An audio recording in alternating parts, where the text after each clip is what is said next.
Hey,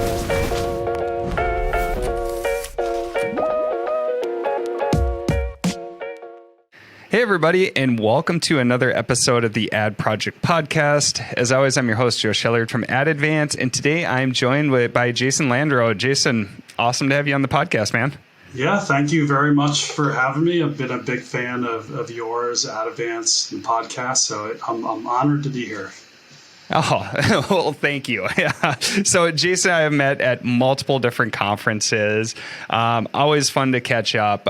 Jason, for people who aren't familiar with you, kind of give us a quick background and talk to us about what you're doing in the Amazon ecosystem. Yeah. So I'm one of the founders of Nectar.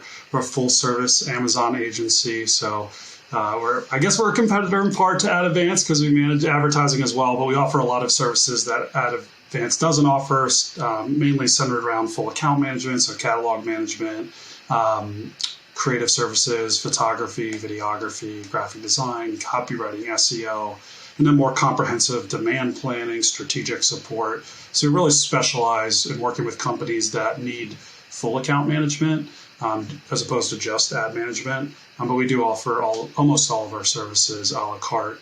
And our kind of niche is working with more established businesses that are looking to either improve profitability or get to the next level or figure out where they should put their focus when Amazon is one of multiple meaningful channels in terms of revenue. That's awesome. That's awesome. And you kind of have a fun background too on how you got into the Amazon ecosystem. I love hearing like the backstories. So how did you get into this space? Yeah, so I'm a lawyer by training, education, and experience. And almost a few months short of 5 years ago, my friend from law school came to me and said, hey, my brother and I are having a lot of success on Amazon. If we had help, we could do so much more. And I was just disenchanted with practicing law. I worked in this huge law firm, one of the 100 biggest in the country. And it was just all about how many hours did you bill. And I saw that e-commerce was really in its infancy, and I think still is. So I took a chance, and we ended up buying food in bulk and kitting it in variety packs or bulk quantities, and it took off. We had the number one selling keto snack box on Amazon, and then the companies we were buying from said, "Hey, you're buying more than Whole Foods or my national grocery chain. Help me with my brand direct on Amazon." And that's how we started our agency, and have since grown a lot in the past 4.5 years. Yeah, that's so awesome. I love it. And, it's kind of how we got started too. It was like, I'm a chemical engineer by background, was doing project management and financial analysis and different things like that. And I always wanted to start my own business, heard about this thing of selling on Amazon and slowly got into that. And then Ad Advance really started just based off of like finding out that, hey, I could probably help other sellers with what I've learned on the advertising side. So I love that because it's like, I don't know, kind of it gives you a good perspective overall, I feel like, starting from the beginning, knowing what sellers truly go through versus just trying to come in and develop a service. I don't know. Personally, I've just felt like being in the space. I feel like I can relate a little bit more just to all the pain points and the struggles and the successes with selling on Amazon. Yeah, and that's honestly, I think that's probably, I know for us, that's what resonates a lot in our sales process. I think one of the challenging things has been I think we're kind of in similar places in our own business where we're not, involved in day-to-day operating the account. So how do you build frameworks to get your team to still be mindful of all of those challenges? How does that essentially translate down so that those values or those viewpoints are still represented and kind of making an impact in how you're servicing accounts? I think that's been a big challenge for us, but that one that we've embraced and worked hard, everything from profitability planning and demand planning, because you can't sell product on Amazon if you don't have it, or if it's a crappy product, right? It's not going to work. You can throw a bunch of money at it and build pretty content, but at the end of the day, it's not going to work. So, yeah, I think that has also been a great challenge, but I think it's, at least for us, set our business apart. That's awesome. That's awesome. Yeah. And one thing to having you on the podcast, I really wanted to get your take on. So you do a lot on the content side and the storefront side and really everything that happens after the click. And on this podcast, we like to focus a lot on like the advertising pieces, but there's that conversion rate piece that really matters a lot. Yeah. And I mean, truly, it's the one of the areas that you have to have figured out before you can truly have successful advertising strategies overall. And so wanted to get your take on, I mean, we can just start general content or we can start for like storefronts. Like you're talking about setting up different frameworks for your team. So like if you're looking at a new account, like what's some general frameworks or items that you're focusing on the content side if somebody comes to you with the product and they're like, I really want to improve my conversion rate overall. I really want to get more sales after somebody clicks. Yeah. And I think that's what we do extraordinarily well on the full account management side, where we get a lot of companies that come to us that they typically have hundreds of SKUs. And a lot of times where they're struggling is they're trying to do everything at once, but they're not. Nobody can. We can't do everything at once, right? So one of the first things we do after we collect all the information and the assets is we batch everything into plans, saying, hey, we're going to tackle these groups of ASINs or parent ASINs first in the first 2 months, and then this is the batch 2 is months 3 and 4. And say, okay, and this is the work that we're going to complete in this time frame. And obviously, we're prioritizing products that are revenue drivers, that are profitable, where they have inventory to support increased demand as a result of the optimization efforts. That's step one, is you've got to come up with some type of plan, and you have to stick to it. I think a lot of companies get shiny object syndrome, and so you can't have everything. You have to accept with Amazon that it kind of cuts both ways. It's the most developed third-party marketplace in terms of everything that you can do. Like when you compare Amazon to Walmart, I mean, there's just infinitely more time you could spend on a product catalog on Amazon. It's the exact same on Walmart. So you can't do everything. You can't do it all at once. And you got to stick to the plan. And then it's, okay, Amazon gives you the resources to test and measure. So you need to effectively utilize that and do some outside of that on the back end. Even just, hey, we made this change on X date.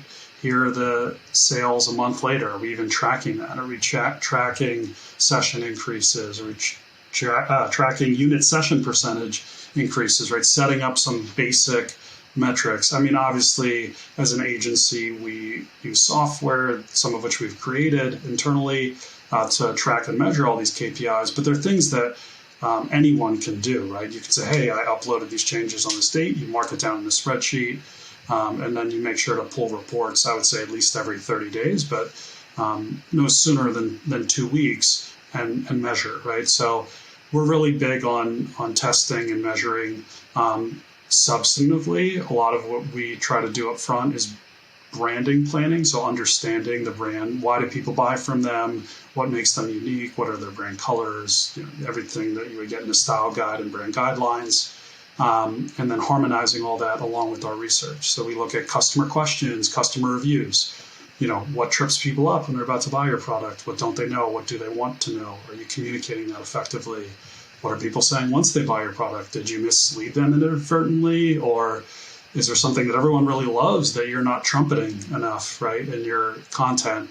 That the source is go to the source, the people that are buying from you. So we really try to come up with this plan that is not only based on what I call finances, what's going to make you the most money, you the brand, but also then, okay, what's the content plan on a macro level, so for the brand, and then how do we just take from that foundation on a micro level, the product level, and really take steps forward, and then obviously measuring and iterating based on the results.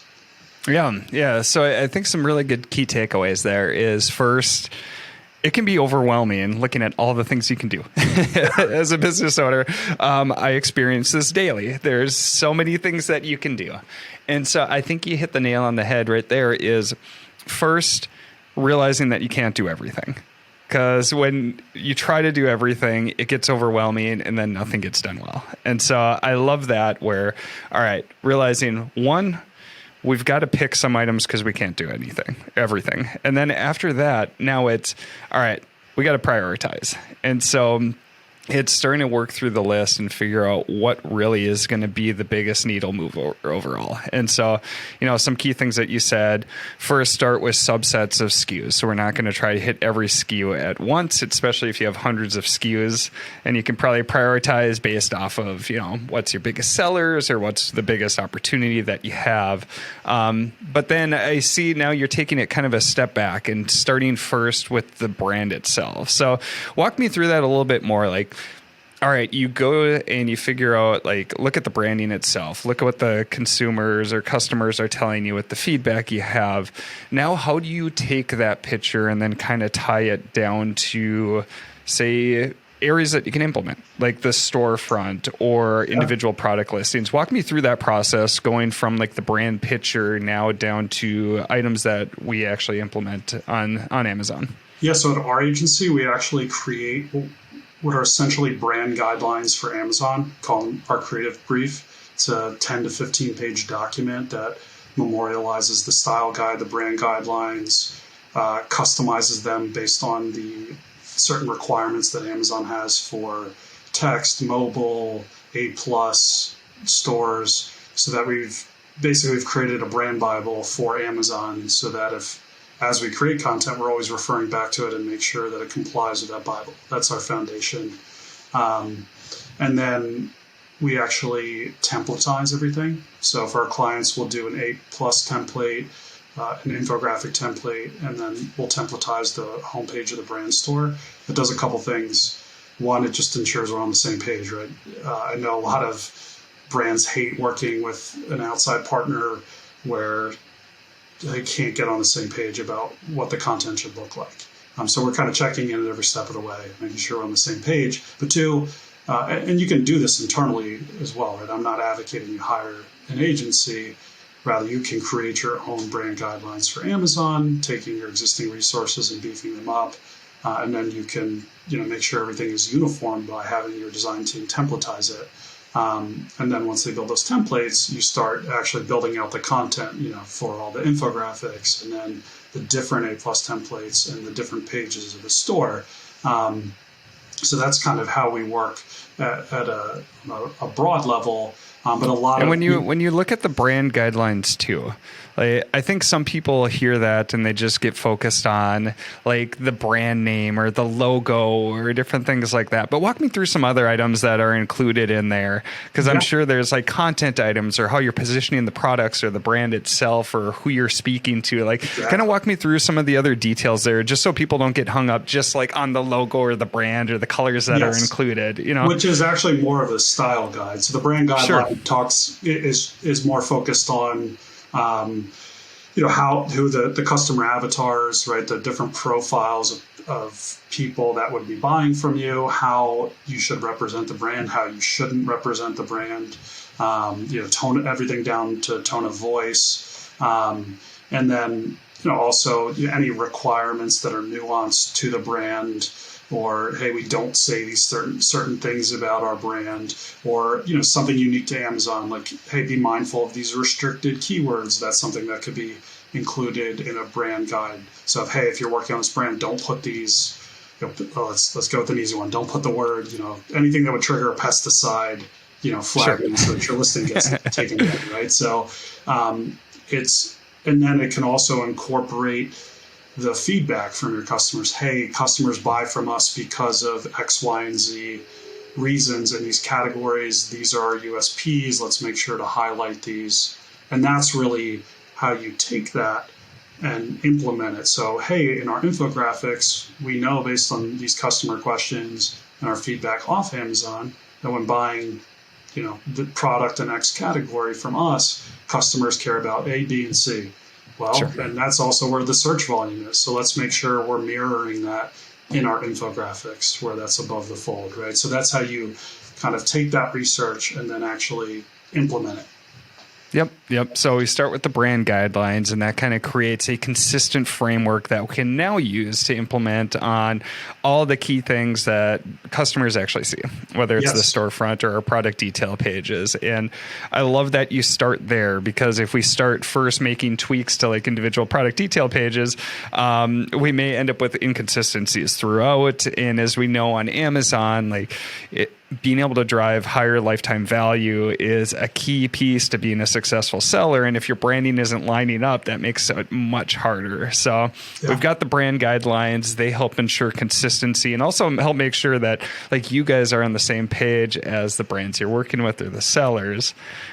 Once you get that, now kind of walk me through like next steps. So like if we had to prioritize, like what are key pieces that you typically recommend clients start on after we get the brand guidelines put in place?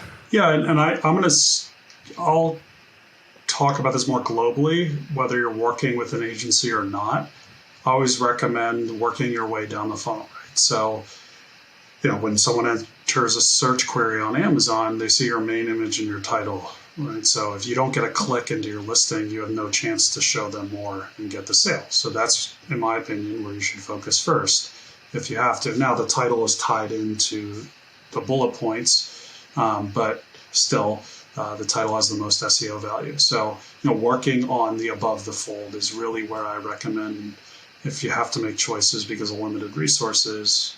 That's where you start.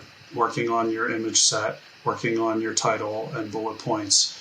Because that's what most consumers will see. Then working your way down to A plus, and even you could optimize your title before optimizing your bullets. It's not the best way to approach it, but if you have to make tough choices or allocate resources, again, if people don't get into your listing, they can't buy your product.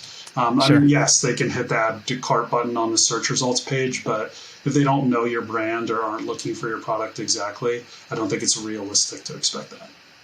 Sure.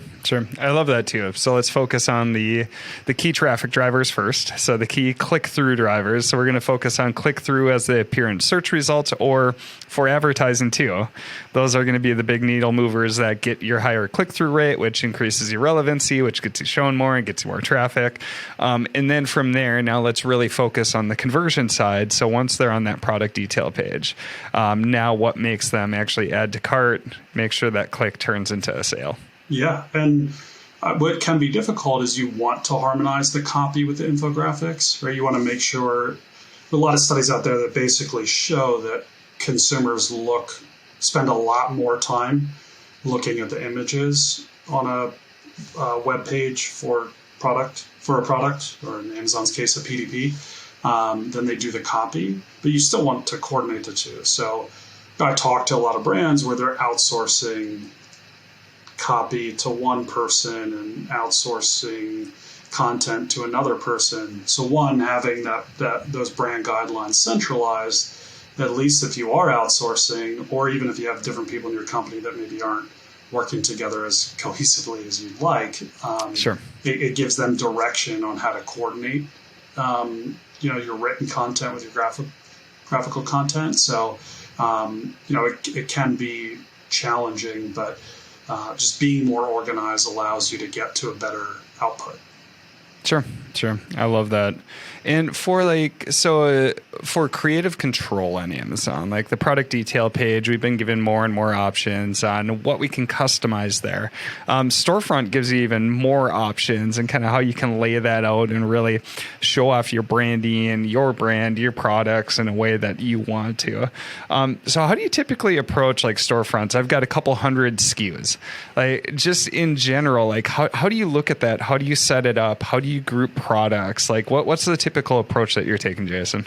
Yeah, that's a great question. And I think, unfortunately, a lot of brands get this wrong. Try to follow a few basic principles. One, people buy the best-selling products from a brand for a reason. Those are the best products, the most popular. Don't try to hide it. Feature those products on your homepage. Two, your Amazon brand store is not a catalog. Right? So a lot of brands get stuck treating it like they would a wholesale catalog, for example. It's a website, right? when for a D2C website, you wouldn't just throw up all your categories on your homepage. You'd tell people a little bit about your brand, why they should buy from you, show them some of your best-selling products, maybe have some seasonal updates depending whether your brand lends itself to that. Most brands do to a certain degree. And then have subpages that are, divided or organized based on category, topic, whatever. And that's how you should treat an Amazon brand store. In addition, you should treat it like a website or software, which is you don't want people to have to click 10 times to get where they want to go. Reduce the friction, make it easy. And I think the third thing that's a little unique to Amazon is you don't need to include every product that you sell on your brand store. You need to include a good sampling for very large catalogs, like more than hundreds of SKUs. So like when we get to 500 or more, sometimes I'll build shop all pages by category. But when you end up looking at the stats on the Store Insights tab, they just don't get nearly as much traffic as your best-selling products or your homepage and a couple of your subpages, and that's for a good reason. People want you to make their shopping experience easy. They don't want to do homework. 5% of people want to do real homework when they go shopping. Your job is to make it easy on them, show them what they should buy. Sure. So for large SKU counts, yeah, I love that. Definitely not treating it like a catalog, because this isn't the old days where you needed to search through the pages of the catalog. If you're looking for something specific and it's not popping out, you're just going to do another search. And so really this is when somebody's on your storefront, it's really a unique time where you can try to differentiate your brand as a whole, feature your best-selling products, especially if those products can lead to other like cross sales within the brand too. Like another key thing to keep in mind too is when you're promoting different products on your storefront, if you can generate cross sales or there's certain SKUs that kind of introduce people to your brand, whether it's recurring products or recurring purchases or cross purchases throughout the brand, another great way to look at it, and those tend to be your best selling SKUs in a lot of cases too, just like what you were saying. And so a really good way to show off your branding, but yeah, don't focus on showing a million different products. Right. Much better way to like tell the brand story and give that unique piece that can't on product detail pages. Yeah, exactly. And that doesn't mean you can't use the store, as you mentioned, to feature complementary products or products that you want to push, but you just have to manage expectations, right? If you have a brand new product, nobody's buying it from you. And unless, you're a household brand name, you can't expect just because you launch a product, even if you have high hopes for it, that it's going to do well.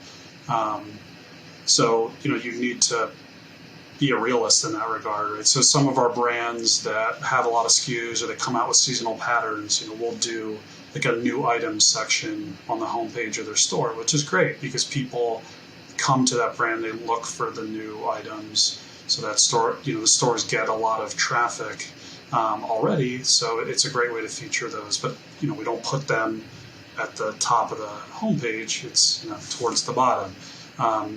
So you have to be strategic, and I guess I would say pragmatic. Put yourself in on the other side. Pretend like you're shopping, and hey, just because you put this in front of me, am I going to buy it? Am I going to click into that? Temper your expectations. Try to be a realist is my suggestion. Sure. Yeah. So I love this. I mean, it's kind of a perfect time. This podcast is going to go live right after New Year's. Everybody is going to, looking at the year as a whole, kind of getting game plans for next year. I feel like this is a great episode going into that. So, a key takeaway is one, prioritize and realize you can't do it all from the start. Two, taking a step back and really analyzing your brand as a whole. So when you're doing any of these other initiatives, you're speaking the same language, you're targeting the same typical buyer avatar, and then starting to prioritize different pieces that go into it. And so, like Jason recommended, starting with those pieces that drive the click-throughs originally, and working through like headlines or maybe main pictures or different things like that, and then starting to work through the rest of the product detail pages, and then along with tuning up the storefront. So lots of awesome takeaways, and I think the key thing is kind of prioritizing as you go, and then making sure you have that consistent brand and that consistent voice for each of the changes that you implement. Any other pieces I missed there? No, I think that's great, and I also, I would just add that you can't do it all. Don't get down on yourself if you feel like it's not moving fast enough. I would say just create that plan, create that schedule, and then measure how you're doing against that plan and schedule, along with measuring performance. Because I think what a lot of brands see when they make that shift is they really start to get meaningful growth on the ASINs that they're working through, instead of saying, oh, we're going to do a little copy here and some images there, and not have that direction. I love it. So Jason, for people who want to contact you, connect with you, follow your content, like where should they go? Yeah, I'm on LinkedIn and pretty active. Maybe in 2023, I'll finally figure out Twitter. But we also have a website, which is www.thinknectar.com, like think about it, nectar. We were beat out by the mattress company for nectar.com, unfortunately. And sure. They weren't taking our offer for the domain. So, those are probably the two best ways to get in touch.